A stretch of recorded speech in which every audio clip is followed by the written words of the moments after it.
오늘은 민망히 여기시는 예수님의 말씀 제목 가지고 송계 장로교에 심호하시는 윤종건 목사님께서 말씀을 증거하시겠습니다. 우리 윤종건 목사님 나오실 때 다 같이 할렐루야로 맞이해 주시기 바랍니다. 할렐루야.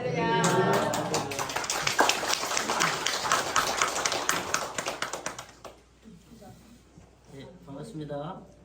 아멘. 화답을 좀 해주셔야 되는데. 네. 반갑습니다 하면 저도 여러분 아멘 하시고 반갑습니다 해주시면 고맙겠습니다. 그래야 제가 오늘 설교를 할 때 힘이 있게 할 수 있을 것 같습니다. 반갑습니다.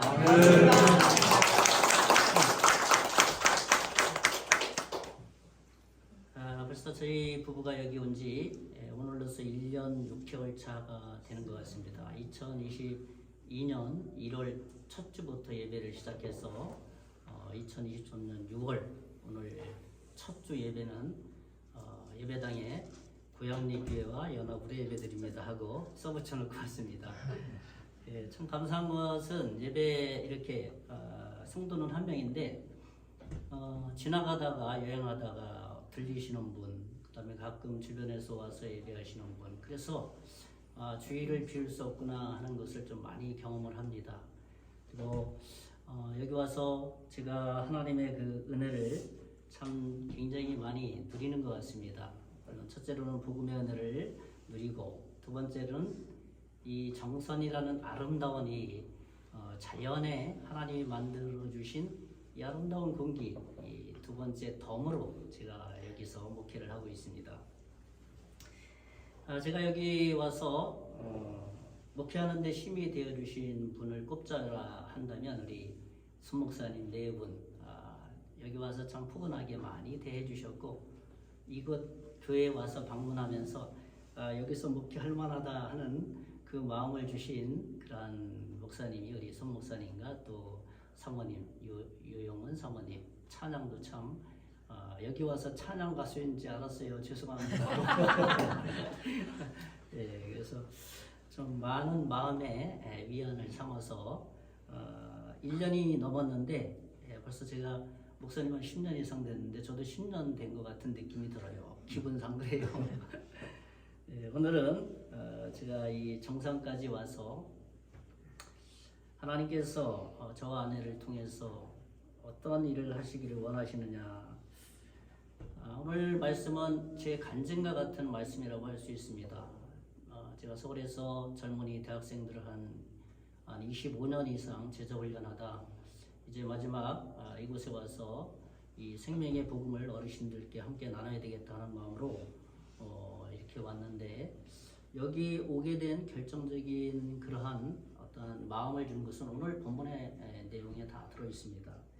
예수님께서 이 땅을 바라보면서 가지신 그러한 그 어떤 사람들을 향한 안타까운 마음, 사랑하는 마음, 좀 이렇게 됐으면 좋겠다 하는 마음이 이 말씀 속에 다 담겨 있는 말씀입니다.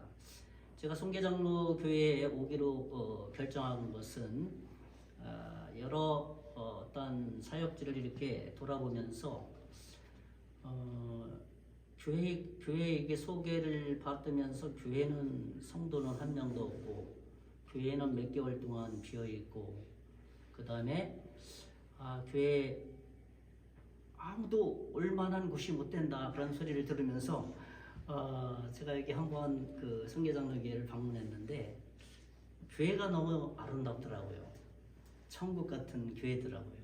근데 이게 다 무너져서 없어진다고 생각하니까 하나님이 저에게 부담감을 주셨어요. 그 부담감은 뭐냐면 오늘 본문에 내어 있는 대로, 그렇다면 이 교회가 없어지면 이 송계리에 있는 이 소란에 있는 영혼들은 누가 책임질 것이냐 하는 그러한 마음의 부담감을 주셔서 모든 것을 이제 하나님이 가라고 하는 곳에 가야 되니까, 그래서 강원도에 여기 정선이라는 곳까지 오리라는 생각은 저는 상상도 하지 못했던 곳입니다.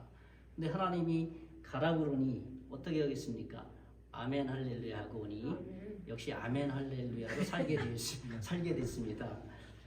오늘 말씀이 그러한 말씀으로 제 간증과 같은 말씀이라고 생각하시면서 오늘 말씀을 좀 이제 마음을 활짝 열고 말씀을 들었으면 좋겠습니다. 그래서 오늘 본문의 내용대로 민망히 여기시는 예수님 그런 말씀을 함께 나누려고 합니다. 사실 성경에 신약 성경에만 민망히 여긴다는 말은 마태복음에 5번 나오고 마가복음에 4번 나오고 그다음에 누가복음에 3번 나옵니다. 민망히 여기신다는 이 말씀이.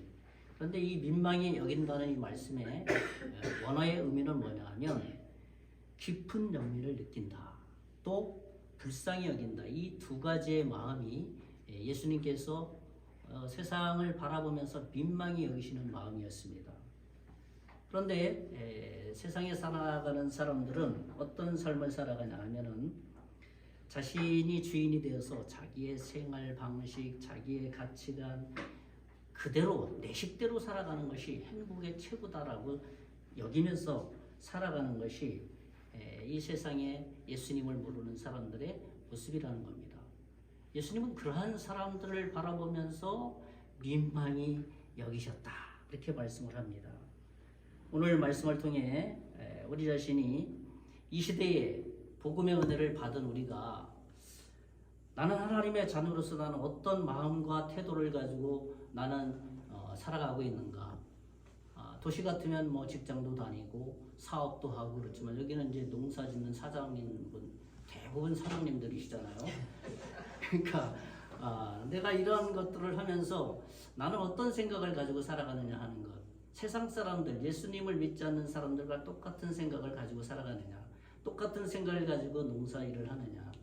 내가 예수님을 믿는 사람으로 농사일을 하지만 내 속에 있는 가치관과 생각은 이런 마음을 가지고 있는가. 그런 말씀이라고 하겠습니다.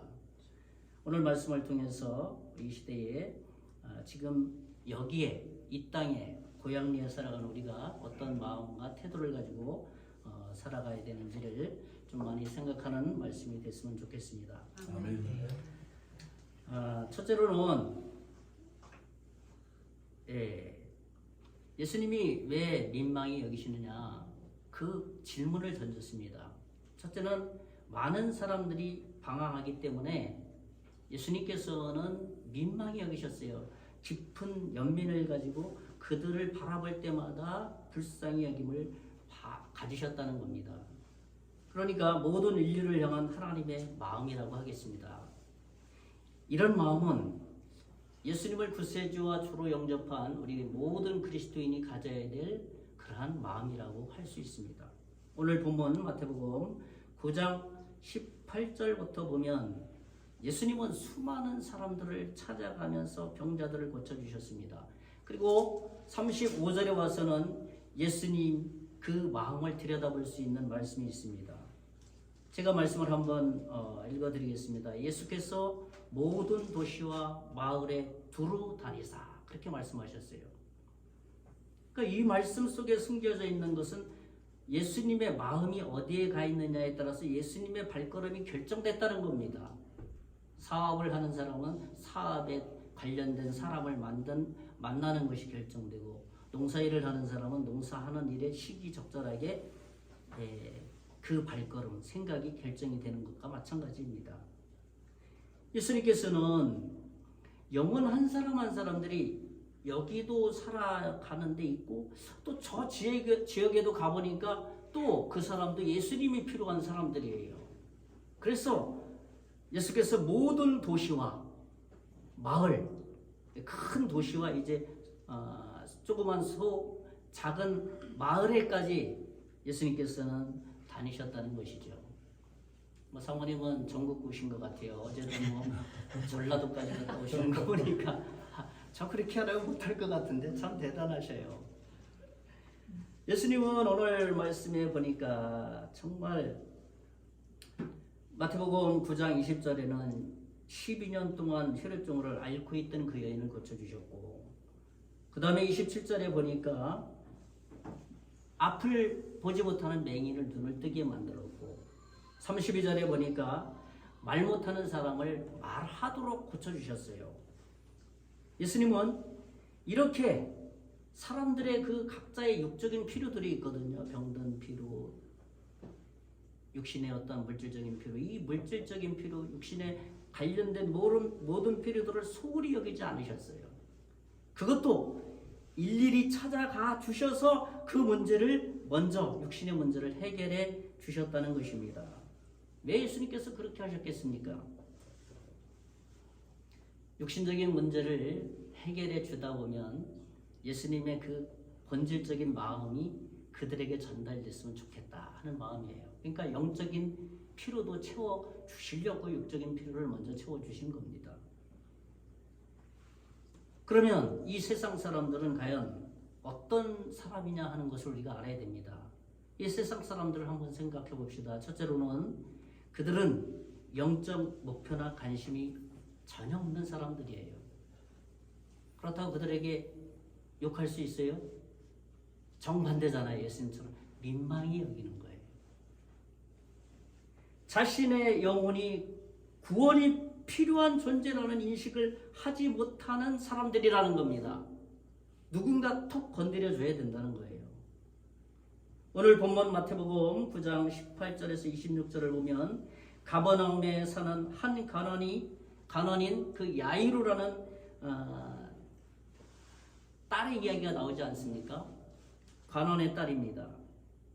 근데 예수님이 그 야이로의 딸 집에 딱 도착하니까 그 딸은 이미 죽어서 주변에 그냥 초상이 난 거예요. 성경에는 애곡하더라 그렇게 표현되어 있습니다. 초상이 난 겁니다. 그런데 예수님께서 그 자리에서 그 죽음 앞에서 야이로의 딸 그 죽음 앞에서 뭐라고 말해요? 소녀야, 이 소녀가 죽은 것이 아니라 잠을 자는 것이다. 그 주변의 사람들이 어떻게 생각하겠어요? 막 울고 초상 났는데 예수님 와서 완전히 그냥 헛소리 하는 거잖아요. 야, 죽은 거 아니야. 지금 잠자는 거야. 그러니 비웃어댔습니다. 울지는 못하는 만정 말이야. 여기서 무슨 헛소리를 하느냐. 이 말씀 비웃더라 하는 말을 이 본문에서 원문의 내용을 이렇게 살펴보니까 그들이 예수님을 무섭게 여겼다. 아주 우스꽝스럽게 여겼다는 거예요. 그러니까 더 리얼하게 표현한다면 좀 이렇게 된 거 아니냐, 뭐 그렇게 표현했다는 겁니다. 근데 예수님은 또 한 수 더 떴어요. 그 죽음 앞에서 달리다금. 이 달리다금은 소녀야, 일어나라. 뭐 예수님은 당연한 말을 한 거예요. 왜요? 죽은 것이 아니라 어떻게 한다고 말씀했습니까? 잠을 자고 있다니까 당연히 일어나라고 말씀하신 거예요. 그러자 정말 그 소녀는 생기가 다시 돌아서 벌떡 일어났어요. 살아났어요. 하나님의 일하심, 예수님의 일하심은 인격적인 그 하나님, 우리 인간관계를 벗어나지 않게 역사하세요. 인격적인 전인격 가운데서 모든 사람들이 이해할 수 있는 가운데 하나님의 이 기적 같은 일을 행하신다는 사실입니다.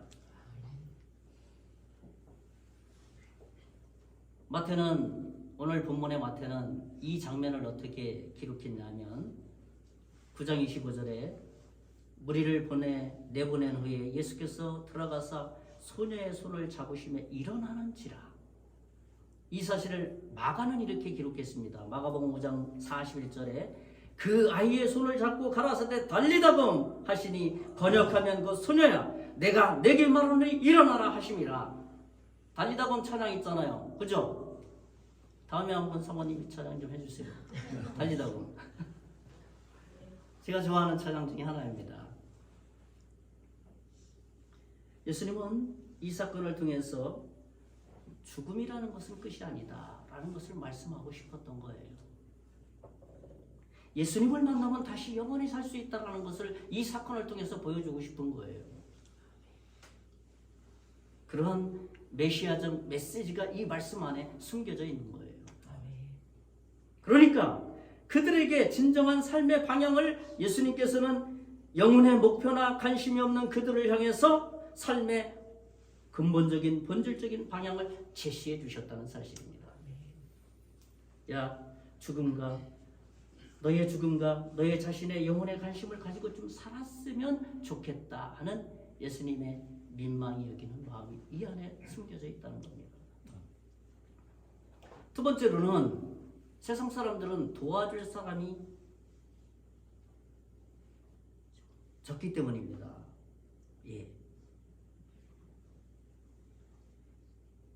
이게 잘못 이 말씀은 아니고요. 제가 원고에 있는 대로 말씀드리겠습니다. 두 번째로는 뭐냐 하면 그들은 자신이 구원받아야 한다는 마음이 전혀 없는 사람들이에요. 세상 사람들은. 그러니까 자신의 영혼 구원에 관심이 없는 사람들이 세상 사람들이라는 겁니다. 저도 그랬어요. 예수님 만나기 전에. 아마 여기 나오신 모든 성도님이나 집사님이나 장로님들 처음부터 할렐루야 아멘 했어요? 그냥 관심 없어. 내가 구원받는 거. 누군가 막 쿡 찔러주니까 이게 구원이 필요하구나. 예수님이 그런 분이구나 하는 것을 알게 된 것이죠. 처음부터 그런 사람 하나도 없습니다. 그러니까 세상 사람들을 향해서 에이 저 사람 왜 저래?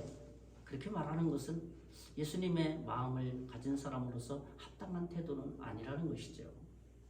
오늘 본문에 보면 예수님은 세상 사람들, 세상 의학이 고칠 수 없는 많은 병자들을 고쳤어요. 혈우병 12년 동안 여기저기 다 찾아봤을 거 아니에요.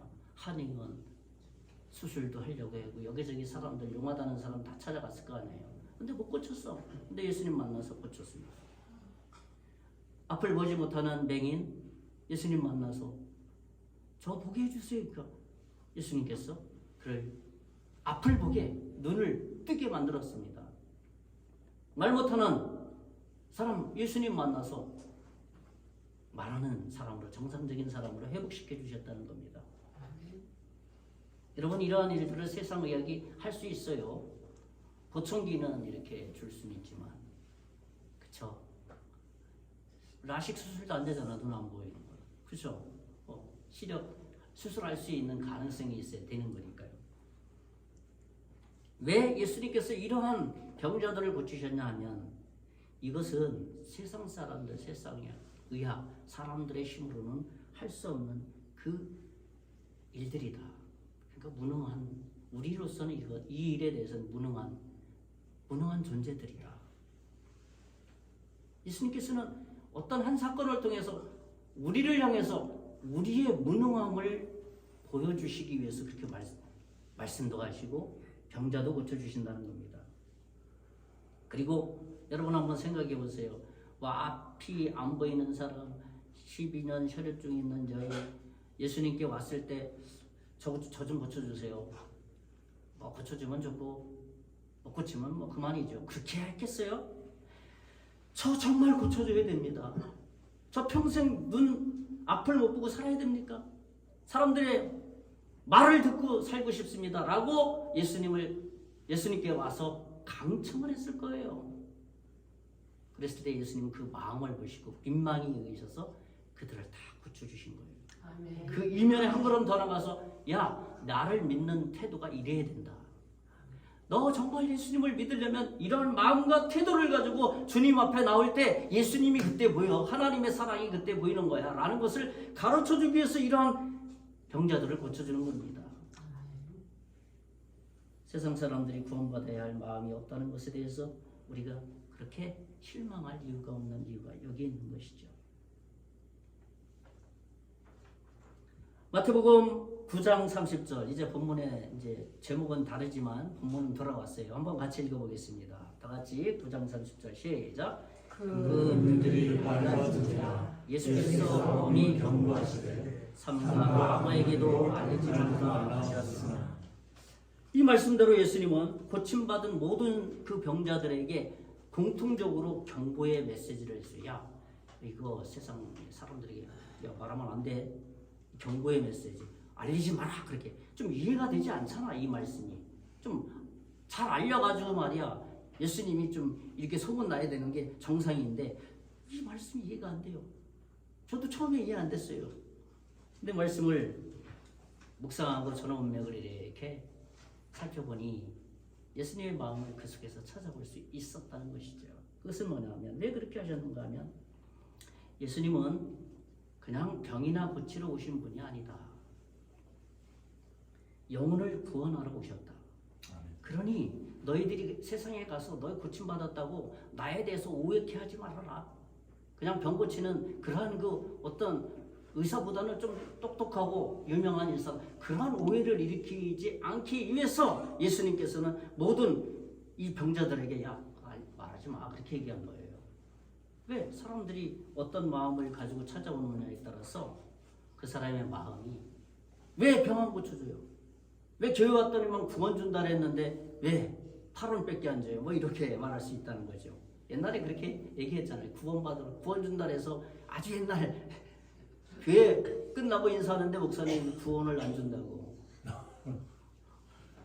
왜 구원 안 주자고? 옛날에 이런 이원 아주 굉장히 귀했던 시대에 그때 설교에 이어갑니다. 예수님께서는 인간의 그 타락성을 알기 때문에 병 고침 받은 그들을 향해서 야 나가서 이 고쳤다는 말 하지 말라. 그들이 잘못된 동기를 가지고 찾아오면 한 번 말씀 전해야 될 한 번에 그냥 변화돼야 될 시간이 3-4번 해도 잘 변화되지 않는다. 그러니 가서 그냥 조용히 있는 게 도와주는 거다. 그런데 그들은 가서 소문 퍼뜨렸어요. 예수님은 그러한 무리들을 보시고 민망히 여기셨다는 것입니다. 우리 믿음의 자녀들, 저나 여러분이 가져야 될 마음이 이런 마음이에요. 다른 사람을 봐야 할 영적 시야입니다.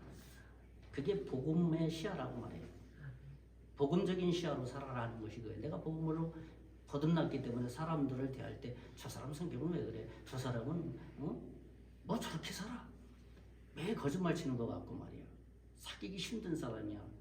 물론 그런 사람 많이 있어요. 그러나 복음적인 시야, 내가 복음을 예수님을 통해서 거듭난 사람이라면 그것을 다 감수하고 바라봐야 된다는 거예요. 그러니까 예수님이 필요하지. 그러니까 구원이 필요하구나. 그래 내가 그래서 필요한 존재이구나 라는 것을 거기서 역으로 깨달아야 된다는 거예요. 그게 예수님이 민망히 여기는 마음이라는 겁니다. 저는 이런 마음으로 강원도 정선에 왔고 송계리 마을, 기타 여러 마을 돌다 보니까 한 80여 가구가 되더라고요. 매주 방문합니다. 한 달에 한 80가구는 거의 다 도는 것 같아요. 그래서 장날에는 무료 커피 가서 전도하고, 그래서 그때 만난 권사님도 있죠. 여기 있죠. 예. 네. 1년 이상 꾸준하게 했어요. 근데 지금은 상인들이 안 나가면 목사님 이렇게 감기 걸렸어요? 왜 안 나오시냐고 오히려 저를 걱정해 주셔 그분들이. 그리고 교회나 목사님들이나 성도들에 대한 이미지들이 조금 많이 바뀌어가는구나 하는 것을 저는 경험할 수 있었습니다. 저는 이러한 전도를 통해서 하나님 각 지역에 있는 그 사람들이 영혼이 이런 영혼 다시 회복돼서 그 지역의 교회에 출석하게 해주십시오. 그렇게 기도하면서 복음을 전하고 있습니다. 그렇게 하는 것이 저와 제 아내의 행복이고 기쁨입니다. 그래서 즐겁게 하고 있고요. 그래서 덤으로 자연을 이렇게 80가구 돌다 오면 저 골짜기까지 대골이라는 골짜기 그 안에 2가구밖에 안 살거든. 사장님 한 번 만나고 그 외에 좀 뭐 대전인가 올라와서 주말만 와서 농사 짓는 분이 있는데 그거 가다 보면은 야 이런 곳이 있나? 야 여기 올라가도 되나? 처음에는 두려워가지고 막 벌벌 떨면서 올라가니까 사람 살더라고요. 거기도. 그것이 바로 하나님의 사랑이, 하나님의 은혜가 그렇게 마음을 만들었다는 것이죠. 두 번째로 예수님이 왜 민망히 여기시냐 하면 도와줄 사람이 적기 때문입니다. 도와줄 사람이 좀 많아야 되는데 그렇게 많지 않은 거예요. 복음과 말씀으로 돕고 섬겨줄 사람이 좀 있어야 되는데 그렇게 많지 않다는 것이죠. 예수님을 믿지 않는 사람들, 자신이 주인이 되어서 살아가는 그런 사람들 태도는 어떻습니까? 남의 말 듣기 싫어합니다. 특별히 예수 믿어라 하면 더 싫어해요. 교회 와라 하면 더 싫어합니다. 그래서 예수님은 그러한 그들을 보고 민망히 여기신 거예요. 불쌍히 여기신 겁니다. 오늘 본문 36절 부터 37절 사이에 보면 그들이 목자 없는 양과 같이 고생하며 기진함이라. 우리의 모습이잖아요. 세상 사람들이 살아가는 모습. 이에 제자들에게 이르시되 추수할 것은 많되 일꾼이 적으니. 일꾼이 적다고 말합니다. 예수님은 점점점 집중해서 말씀을 하십니다. 35절에 목자 없는 양같이 고생하며 어떻게 했다고 그랬습니까? 힘이 없어서 기진맥진했다는 거예요. 그러한 그들을 보시고 그냥 가만히 계시지 않고 어떻게 했습니까? 37절에 어떻게 해요? 도와줄 사람 필요하다. 근데 없다. 별로. 그렇게 말합니다. 도와줄 사람 어디서 찾아야 됩니까? 세상에서 방황하는 사람 그 속에서 찾겠습니까? 아니잖아요. 적어도 우리 가운데 찾잖아요. 제자들 가운데 찾을 거 아닙니까? 그리고 아마 예수님께서 이 말씀하시고 이렇게 막 둘러봤을 겁니다. 둘러보는데 별로 없는 거예요. 그러니까 추수할 일꾼이 별로 없다고 말씀하시는 겁니다. 그래서 교회가 사람들에게 예수님을 말할 수 있는 추수할 일꾼들이 교회마다 좀 많아야 된다라는 것입니다. 나 예수 믿고 구원받아서 천국에 가서 그럼 다 끝이 아니잖아. 그렇죠? 이제 내가 받은 예수님, 내가 만난 예수님을 다른 분들에게 이야기해야 되겠구나. 근데 여기에는 약간의 도움이 필요하잖아요. 어떤 도움이 필요합니까? 목사님하고 성경 공부 좀, 목사님 좀 어떻게 해야 됩니까? 라고 도움을 받으면 되는 거잖아요. 약간의 도움이 필요하니까. CCC 전도하는 전도자들이 주로 사용하는 예화가 있습니다. 어떤 예화냐 하면 어떤 사람이 수영을 못하는데 바다에 빠져서 호적호적됩니다. 그래서 그 사람은 점점 호적호적되면서 어떻습니까? 물속으로 점점점 가라앉으면서 살려주세요 했겠죠. 근데 영어로 말하면 help me 했겠죠. 그래서 용감한 사람, 정의의 그 수영 잘하는 사람이 배를 막 타고 가서 어떻게 했겠습니까? 이렇게 좀 구해주면 좋았을 텐데 참 재밌습니다. 저도 이 영화 보면서 수영을 쉽게 하는 10가지 방법 책을 그에게 던져주고 왔다는 거예요. 아 참 나 허무맹랑해가지고 아니 그냥 끊어서 그냥 이렇게 살려주면 되는 걸 수영 잘하는 10가지 방법만 이렇게 던져주고 왔다는 거예요. 참나 도와줄 사람이 필요하다고 아무리 많이 외쳐도 내가 도와줄 수 있는 사람이 되어야 된다는 거예요. 그게 더 중요하다는 거예요. 그런데 나는 도와주고 싶어요. 도움을 받고 예수를 믿어야 될 사람이 너무너무 많아요. 막 말을 많이 하는데 정작 내가 도움을 줄 수 있는 그런 사람으로 내가 조금은 약간의 훈련, 약간의 도움을 받아야 된다는 생각을 하지 않는다면 여기 10가지 수영 방법 던져주고 그냥 오는 경우가 같다는 거예요.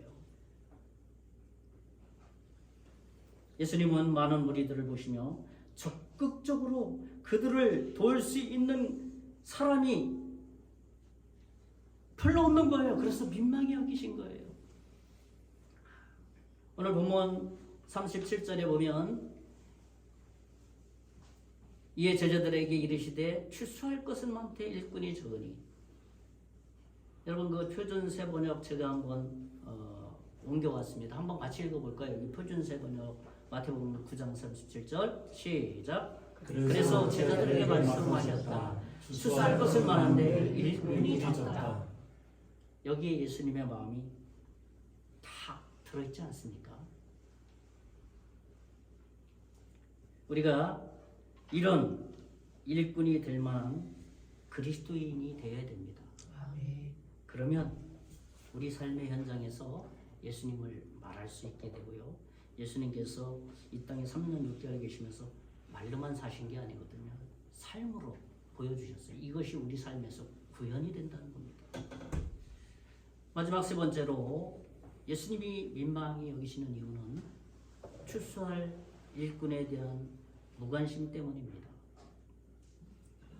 그리스도인은 세상 사람을 향해 예수님과 같은 관심을 가져야 한다는 말입니다. 예수님에 대해 알지만 믿지 않는 모든 사람들은 영원히 지옥에 가게 된다는 사실을 생각하면 민망히 여기지 않을 수가 없어요. 그렇잖아요. 저 사람 예수 못 만나면 지옥 갈 텐데 라는 그 마음을 갖지 않으면 사람을 그냥 지나칠 수 없는 거예요. 그냥 사람 비판하고 나이에 맞는 코드에 맞는 사람을 만나서 대화하기를 좀 사람 골라서 사귈라고 내 정서에 맞는 사람하고만 이야기하려고. 예수님은 그러한 사람이라도 민망히 여기셔서 사람을 그렇게 대하지 말라라고 말씀을 하신 겁니다. 제가 서두에도 말씀을 드렸지만은 저는 예수님의 이러한 민망히 여기는 마음을 하나님이 제가 신대원 1학년 때 다시 예수님을 영접하고 그때 예수님의 이 마음을 깨달았어요. 그래서 저와 아내는 이 강원도까지 오게 된 이유가 여기에 있는 겁니다. 그래서 이곳에 와서도 이제 다른 사람보다 죽음이 좀 더 가까이 계시잖아요, 어른분들. 근데 죽음이 좀 가까이 계신 분들 예수님 못 만나고 죽음을 맞이하면 그건 정말 영원한 일이잖아요. 영원한 불행한 일이 발생되잖아요. 그래서 그분들에게 찾아가서 예수님에 대해서 소개해서 영접할 수 있도록 도와주는 일. 그래서 마을을 방문하는 이유 중에 하나가 거기에 있는 것이죠. 오늘 본문의 말씀에 예수님은 목자 없는 양같이 방황하는 그들을 바라보면서 절박한 마음으로 민망히 여기는 마음, 깊은 애정을 가지고 불쌍히 여기는 마음, 그것이 예수님의 마음입니다. 오늘 본문 9장 38절에 보면 그러므로 추수하는 주인에게 청하여 추수할 일꾼들을 보내어 주소서 하라 하시니라 그랬습니다. 이 말씀을 보면 추수하는 주인에게 청하라 라고 말씀하셨어요. 그리고 한 걸음 더 나가서 추수할 일꾼들을 보내어 주소서. 주소서 그러니까 기도하라는 얘기예요. 기도하라고 명령하신 겁니다.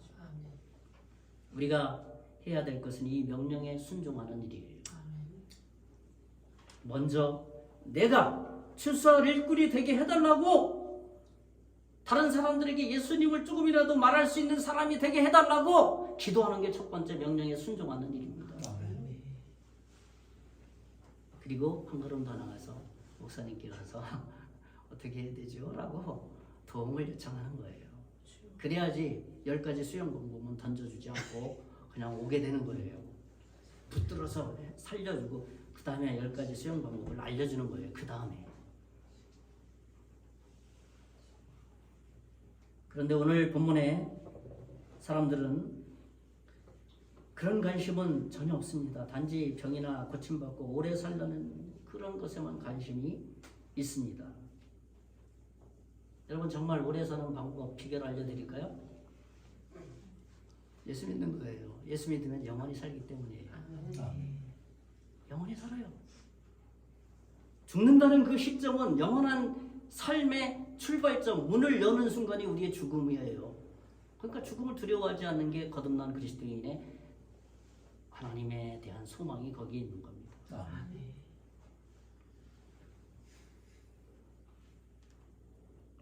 한번 생각해 봅시다. 그 장면을 생각하면 예수님은 이 민망히 여기는 마음을 있는데 고쳐줄 거 다 고쳐줬는데 그들은 야 이제 나 고쳤으니까 잘 먹고 잘 살자 하고 말이야 그런 생각만 가득 차 있으니 이 정도 되면 분통 터질 일 아닙니까? 예수님도 인성을 가졌기 때문에 오늘 삼위일체 중에 3위 되시는 예수님에 대해서 말씀을 나누는 건데 인성을 가지셨기 때문에 이 정도 되면 분통 터지는 일 아니겠어요? 그런데 도리어 그들을 향해서 민망히 여기는 마음을 가지셨다라는 겁니다. 그리고 예수님은 그 민망히 여기는 마음을 추수할 일꾼을 세워야 한다는 것으로 더 구체적인 말씀으로 그들에게 말씀하셨어요. 오늘 마태복음 10장 1절을 한번 우리 다 같이 한번 읽어보겠습니다. 이건 예수님께서 우리에게 정말 하시고 싶은 말씀이라고 생각합니다. 그리고 이런 능력을 주셔서 그냥 세상에 가서 좀 이렇게 했으면 좋겠다는 예수님의 마음이기도 합니다. 같이 한번 읽어보겠습니다. 시작. 예수께서 그의 12 제자를 부르사 더러운 이슬을 불사하며 모든 병과 모든 약한 것을 고치는 권능을 주시니라. 그렇습니다. 둘러보니까 많은 무리들, 그때 당시에 많은 무리들이 예수님 수천 명 쫓아다녔거든요. 그들을 향해서도 제자라는 표현을 썼어요. 둘러보니까 12명은 사도잖아요. 따르는 사람은 제자들이고. 그러니까 둘러보니까 제자들밖에 몇 명이 안 돼. 수천 명. 그래서 그들에게 말한 거예요. 야, 이 10장 1절 말씀대로 12를 불러서 너희들에게 이런 능력을 주겠다. 야, 믿고 해봐라 한번. 더러운 기술을 쫓아내며 모든 병과 모든 약한 것을 고치는 권능을 내가 너에게 주노라라고 선포하신 겁니다. 오늘 저와 여러분이 예수 그리스도를 주와 구세주로 받아들였다면 이 권능을 다 받은 자들입니다. 이 사실을 확신하시기 바라겠습니다. 아멘. 말씀을 정리합니다. 저는 오늘 민망히 여기시는 예수님에 대해서 말씀을 나눴습니다. 예수님이 민망히 여기시는 이유는 첫째로 많은 사람이 방하기 때문에 예수님은 불쌍히 여기셨다. 두 번째로는 도와줄 사람이 별로 없는 거예요. 그러니까 그것도 보시고 또 하나님은 또 민망히 여기셨어요. 마지막 세 번째로는 추사일꾼에 대한 관심이 없어요. 그것을 또 보고 민망히 여기시고 제자들을 몇 명 안 되는 그들을 권능을 주신 거죠. 우리가 그리스도인으로서 예수님과 같은 마음으로 이 시대에 여기서 어느 곳에 있든지 교회가 크든 작든 이 믿음과 확신을 가지고 살 때 하나님이 기뻐하는 성도라고 인정해 주실 것입니다. 아멘. 이번 한 주간도 그러한 믿음의 삶을 소망을 가지고 비전을 가지고 살아가는 저와 여러분 되시기를 예수님의 이름으로 축원의 말씀을 드리겠습니다. 아멘. 기도합니다. 살아계신 하나님, 우리도 동일하게 세상 사람들이었습니다. 그러나 하나님이 저희들을 사랑하셔서 독생자 예수 그리스도를 이 땅에 보내주심으로 우리가 형벌받아야 될 모든 과거 현재 미래의 죄를 2000년 전에 십자가에 완전히 도말하시고 예수 그리스도를 믿음으로 우리의 구원을 완성하신 그 예수님을 믿고 찬양하오니 그러한 믿음의 사람으로서 하나님의 자녀로서 이 시대에 지금 여기에 살아갈 수 있는 저희 모두가 될 수 있도록 은혜와 복을 베풀어 주시옵소서. 아멘. 믿고 감사를 드리고 살아계신 예수님 이름으로 간절히 기도하옵나이다. 아멘.